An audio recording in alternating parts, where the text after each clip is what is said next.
Muy buenas a todos, chicos. Estamos aquí con Youngbuck, el entrenador de Fnatic, que acaban de ganar a Splice y se colocan segundos en la clasificación. First of all, thank you very much for being here. You just won Splice. You are the second classified. How does it feel? We have to win tomorrow, I think, to not have a tiebreaker against Splice, but it feels really good because this was the game that we were looking forward to for the last 3 weeks, I would say. We knew Splice is going to win all the games, we're going to win all our games, and then we're going to play for the second place. And Splice actually ended up dropping a game, so that was really nice for us. Yeah, and how did you prepare for this match? Because you have really different styles. They are like late game, yeah. And you are like more strike. It's nothing very special. We just looked at their champion pools and what they were likely to play and give us. And I think most of the plans actually went through, other than the Urgot, which we decided to play when we were on our way to the studio. We had not practiced it at all, but I asked Bipo, what do you think about playing Urgot today?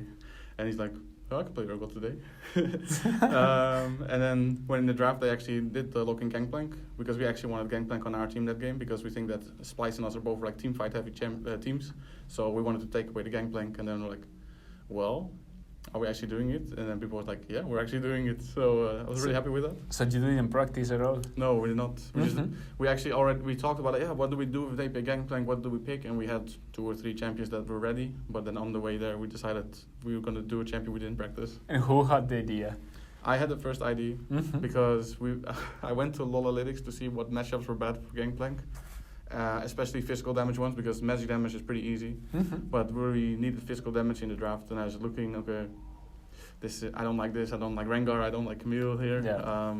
But then I saw Urgot, so yeah, but you just went with it. And so, I only mentioned it in the shuttle on the way there. So you had the idea, and Wipo was happy since the beginning, because I heard something like he decided in the toilet before playing, or something like that. Yeah, so I told him in the shuttle, and then he was actually like entertaining the thought of it. And in the warming up on stage, he was actually playing Urgot. It's like, whoa, this champion is really unbalanced. It does so much damage. And he was the one who in the draft pulled the trigger, because I was actually like, oh, we should probably just pick the other champion we had prepared. We actually prepared. He was like, I'll play Urgot here. And it looks at it, So, wow. Yeah, very manly. But other than that, I don't think there was anything special. We tried to work a little bit on our champion pools.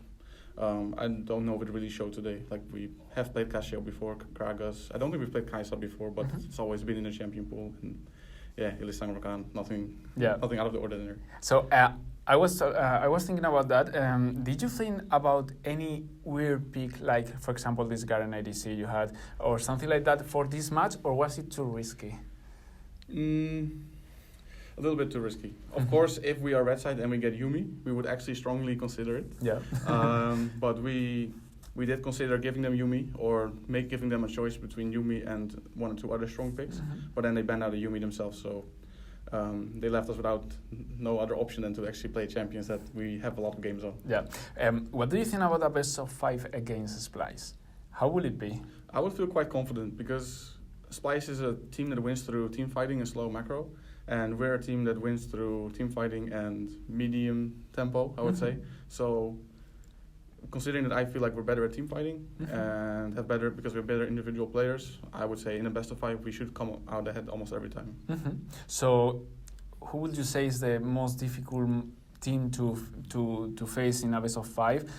Taking in mind that maybe Origen, Vitality, or even Rogue are in the playoffs. So, obviously G2 has to be number 1, but I think after that it might be Schalke. Because I would be more scared, because they have a style that can be good against ours. Whereas I feel like Splice is like a mirror of us, and it's much easier to prepare and play for. So, what do you think is going to happen? I mean, who's going to be out? Because we've seen today Vitality lost, Rogue is now playing, so who knows? What do you think is going to happen?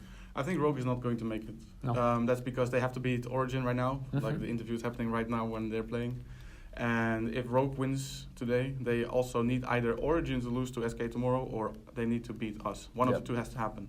So they're not going to beat you. I think both are quite unlikely mathematically, so I don't think they're going to make it. So in playoffs, you said that Schalke and G2 are the most difficult.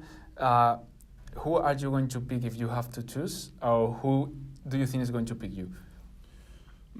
I think we'll pick Splice if we're allowed to. And Actually, I know we're not allowed to say. But last split we would actually have picked Splice. But I think we would just pick Vitality. Vitality. Yeah, they'll probably finish 6th, and yeah. Do you think it's the weakest? Yeah, I would be more scared of Origin because I know they have really solid macro and they can win games by innovative picks, more so than Vitality, I think. So I would be more worried about them. Okay, that was my last question. Is there anything you want to say to the community? Plata o plomo. Plata o plomo. Thank you very much You're for very being welcome. here. Eso ha sido todo, chicos. Espero que os haya gustado esta entrevista. Esta y muchas más en el canal de YouTube de ESPORTMANIACOS. Hasta luego. Hasta la vista. Hasta la vista. Thank you. Thank you too.